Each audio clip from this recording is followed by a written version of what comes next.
జాతీయవాద జర్నలిజానికి అసలైన వేదిక నేషనలిస్ట్ హబ్ ని సబ్స్క్రైబ్ చేసుకోండి. నోటిఫికేషన్స్ కోసం బెల్ ఐకాన్ పై క్లిక్ చేయండి. సార్ ఒకసారి నేను స్టేట్స్ వైజ్ మనం కొంచెం మాట్లాడదాం. గిరిధర్ గారు నేను ఇందాక అన్నారు నంబర్స్ పెరుగుతున్నాయి, ఒక దగ్గర తగ్గుతున్నాయి. నేను దేశవ్యాప్తంగా మనం నంబర్స్ చూస్తే Madhya Pradesh clean sweep, Gujarat clean sweep, 2019 elections results చెప్తున్నాను. Gujarat clean sweep, Karnataka almost 25 seats వచ్చాయి 28లో. సో ఈవెన్ మధ్యప్రదేశ్, అలాగే ఈవెన్ రాజస్థాన్ లో క్లీన్ స్వీప్ చేసింది బీజేపీ. అండ్ చాలా రాష్ట్రాల్లో Himachal Pradesh, Delhi 7 out of 7. So అన్ని రాష్ట్రాల్లో క్లీన్ స్వీప్ చేశారు గతంలో. అంటే మీరు అన్నారు లాస్ట్ టైం సాచురేషన్ పాయింట్కి వచ్చింది, ఇంకా అంతకు మించి సీట్లు వచ్చే పరిస్థితులు నిజంగానే లేవు. అక్కడ ఉన్నాయి అవి సీట్లు కదా, పోతే గీత ఒకటి తగ్గొచ్చు ఒకటి పెరగచ్చు అట్లాగే ఉంటుంది, కానీ ఇంక పెరిగే అవకాశం లేని పరిస్థితి. సౌత్ ఆఫ్ ఇండియాలో నేను ఐఎమ్ వెరీ సారీ, ఇది కావాలంటే టర్మినాలజీ చాలా ఇంపార్టెంట్. సౌత్ ఆఫ్ ఇండియాలో ఇప్పుడున్న పరిస్థితుల్లో కర్ణాటకలో కొంత తగ్గుతాయంటున్నారు, తెలంగాణలో పెరుగుతున్నాయంటున్నారు, తమిళనాడులో 1-2 వచ్చే అవకాశం ఉందనేది ఒక అజంప్షన్. ఈవెన్ కేరళలో ఖాతా ఓపెన్ చేస్తారేమో ఈసారి 1 సీట్ వచ్చే అవకాశం ఉందని కొన్ని ప్రెడిక్షన్స్ చెప్తున్నాయి. గతంలో కూడా ప్రెడిక్షన్స్ అది ఎగ్జిట్ పోల్స్లో చెప్పారు కానీ బట్ రాలేదు.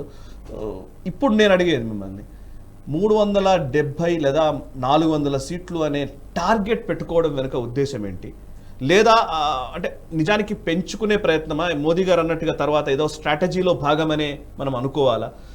వీళ్ళకి ఆ ఒక పెద్ద నంబర్ చెప్పేసరికి 400 కాదు దాన్ని తగ్గిద్దామనే ఆలోచనలో ఉండి అసలు పని చేయకుండా, సో గెలుపోటములో చర్చే లేకుండా చేయడం అనేది కూడా ఒక వ్యూహమే కావచ్చు కాక. బట్ ఇప్పుడు అందిన ఎవరు ప్రెడిక్ట్ చేసినా, ఎవరి ఎగ్జిట్ పోల్స్ చూసినా కూడా 320, 330 ఒక యావరేజ్ ఫిగర్గా కనబడుతోంది. 320, 330, మ్యాక్సిమం 350 వరకు వెళ్ళారంటే అసలు చాలా పెద్ద నెంబరే ఒక రకంగా. సో ఎక్కడ తగ్గొచ్చు, ఎక్కడ పెరగవచ్చు సీట్స్ వైజ్, అంటే స్టేట్స్ని దృష్టిలో ఉంచుకొని చెప్తే? అంటే మనకు ఈ పీక్ అయిపోయిన 7 రాష్ట్రాలు ఏవైతే ఉన్నాయో ఆల్రెడీ 100% వచ్చేసింది కాబట్టి మళ్ళీ 100% రిపీట్ అవుతుంది అని ఎక్స్పెక్ట్ చేయడం కొంత ఎక్స్ట్రీమ్. అది అంతే అవ్వకపోవచ్చు. బహుశా దాంట్లో కొన్ని సీట్లు పోయేటువంటి అవకాశాలు ఉన్నాయి. ఫర్ ఇన్స్టెన్స్ రాజస్థాన్లో 1-2 సీట్లు కాంగ్రెస్ గెలవచ్చు అని చెప్తున్నారు. అలాగే చింద్వాడ మళ్ళీ ఆయన కమల్నాథ్ కుమారుడు గెలవచ్చు అంటారు. వాళ్ళ గడ్ అది, వాళ్ళ ఫోర్ట్ అది, వాళ్ళు గెలిచేటువంటి అవకాశాలు ఉన్నాయి. మహారాష్ట్రలో ఫర్ ఇన్స్టెన్స్ ఈ కూటమిలో అయినాక, ఈ విభజన అయినా తర్వాత అయినా కానీ కూడా శరద్ పవార్ యొక్క పాపులారిటీలో ఆయనకు గౌరవం చాలా ఉన్నది. అలాగే ఉద్ధవ్ ఠాక్రేకి చాలా ఏదో అన్యాయం జరిగిందని చెప్పి ఆయన మీద ఒక సింపతి వేవ్ ఉందని ఒక వర్గం విశ్వసిస్తోంది. కాబట్టి షిండే వర్గానికి కొన్ని తక్కువ సీట్లు రావచ్చు, ఆయనకి కొంచెం వచ్చే అవకాశాలు ఉన్నాయని ఒక వర్గం చెప్తున్నారు.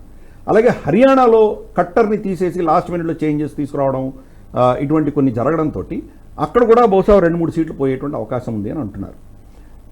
అలాగే హిమాచల్లో విక్రమాదిత్య సింగ్ చాలా గట్టి పోటీ కంగనా రనౌత్కి ఇస్తున్నారు. ఎందుకంటే ఆయన వీరభద్ర సింగ్ కుమారుడు ఆయన. సో ఆల్రెడీ ఆయన గ్రౌండ్ ఉన్నటువంటి వ్యక్తి. ఈవిడ సడన్గా వచ్చింది ఆవిడ. సరే మోదీ గారి వేవ్, ఆవిడ పాపులారిటీ ఇవన్నీ ఒక ఎత్తు అయితే కనుక గెలిచే అవకాశాలు ఎక్కువ ఉన్నా కానీ కూడా ఫైట్ మాత్రం టఫ్గా ఉంది అక్కడ. సో ఓవరాల్ నేను ఈ స్టేట్స్లో అంతా కూడాను బహుశా ఒక 4-5 సీట్లు తక్కువ వచ్చేటువంటి అవకాశాలు ఉన్నాయి. లేకపోలేదు, నేను I cannot completely rule out. నేను చెప్పినట్టు మధ్యప్రదేశ్, రాజస్థాన్, మహారాష్ట్ర ఇవన్నీ యాడ్ చేసుకుంటే బహుశా ఒక 5-6 సీట్లు తక్కువ వచ్చేయండి సూచనలు ఉన్నాయి. మనకు బీహార్కి వెళ్తే కూడా మనకు జేడీయూ కొంత వికెట్లో ఉంది. అది ఎందుకంటే ఆయన ఎన్నిసార్లు పల్టీ కొట్టాడు, ఆయన అటు వెళ్ళడం ఇటు వెళ్ళడం ఇన్ని తిరగడం, దీంతో ఏమైందంటే ఆ ఎఫెక్ట్ బీజేపీ మీద కూడా పడుతుంది కొంత. కాబట్టి ఆ కూటమికి సంబంధించి కొద్దిగా ఒక 2-3 సీట్లు అటు ఇటు తక్కువ వచ్చినా కానీ పెద్ద ఆశ్చర్యపడవలసిన. బెంగాల్లో పెరగవచ్చు అంటున్నారు. బెంగాల్లో నాకు అదే పెద్ద ప్రశ్నగా ఉన్నది. కొంతమంది పెరుగుతాయంటున్నారు, కొంతమంది తగ్గుతాయంటున్నారు. బెంగాల్ని ప్రెడిక్ట్ చేయడం చాలా కష్టము.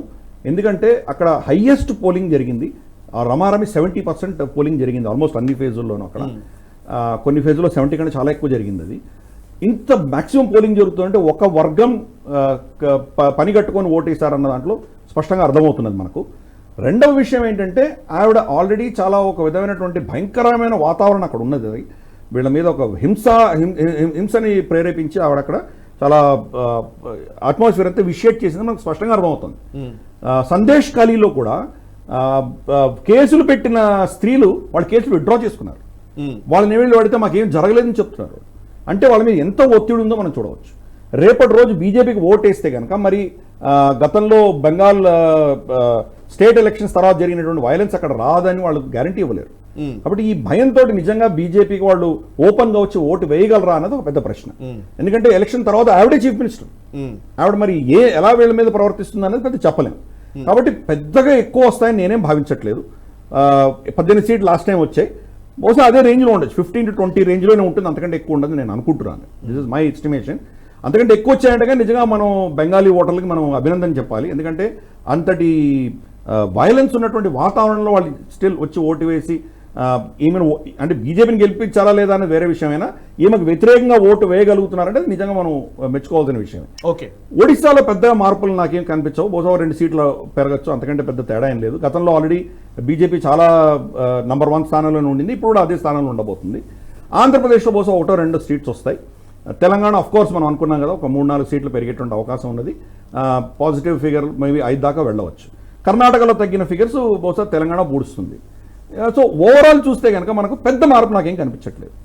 So overall last time 303 seats వస్తే కనుక ఒక 5 సీట్లు అటో ఇటో కొన్ని రాష్ట్రాల్లో తగ్గినా ఇంకొన్ని రాష్ట్రాల్లో దాన్ని మళ్ళీ భర్తీ చేసేటువంటి పరిస్థితి మనం చూస్తున్నాం. సో నాకు మేజర్గా పెద్ద చేంజెస్ ఏం కనిపించట్లేదు. బీజేపీకి 290 నుంచి 310 లోపులు అదే ఆ రేంజ్లోనే వాళ్ళకి వచ్చేటువంటి సూచనలు ఉన్నాయి. తర్వాత మిగతా ఎన్డీఏ పార్ట్నర్స్ ఒక 40-45 సీట్స్, అంటే 350 ఎన్డీఏ అన్నది రఫ్లీ మనకు క్లియర్గా అర్థమవుతున్నది. బట్ అల్టిమేట్గా మనం కొన్ని ఈ సమీకరణలో ఎటువంటి మార్పులు వచ్చినాయి అనేవి మనం ఫైనల్ ఓటింగ్ నెంబర్స్ వస్తే కానీ మనం చూడలేం. ఎందుకంటే ఎగ్జిట్ పోల్స్లో మనం చాలా ఇంత వ్యత్యాసం ఉన్నటువంటి ఎగ్జిట్ పోల్స్ మనం గతంలో కూడా చూసాం, ఇప్పుడు కూడా చూసాం. కాబట్టి దాన్ని గుడ్డిగా నమ్మేటువంటి పరిస్థితి కాదు మనకి. ఫైనల్ ఓటింగ్ వచ్చిన తర్వాత నిజంగా ఎక్కడ బీజేపీ దెబ్బతినింది, ఎక్కడ వీళ్ళు నిజంగా స్కోర్ చేశారని ఇప్పుడు చెప్పడం చాలా కష్టం. రైట్. ఈ వీడియో మీకు నచ్చినట్టయితే లైక్ చేయండి, 10 మందికి షేర్ చేయండి. అలాగే కామెంట్ల రూపంలో మీ అభిప్రాయాలను మాతో పంచుకోండి. Nationalist hub group of channels ను సబ్స్క్రైబ్ చేసుకుని తెలుగునాట జాతీయవాద జర్నలిజాన్ని ప్రోత్సహించండి. ఈ వీడియో కింద ఉన్న బెల్ ఐకాన్ పై క్లిక్ చేయడం మర్చిపోవద్దు.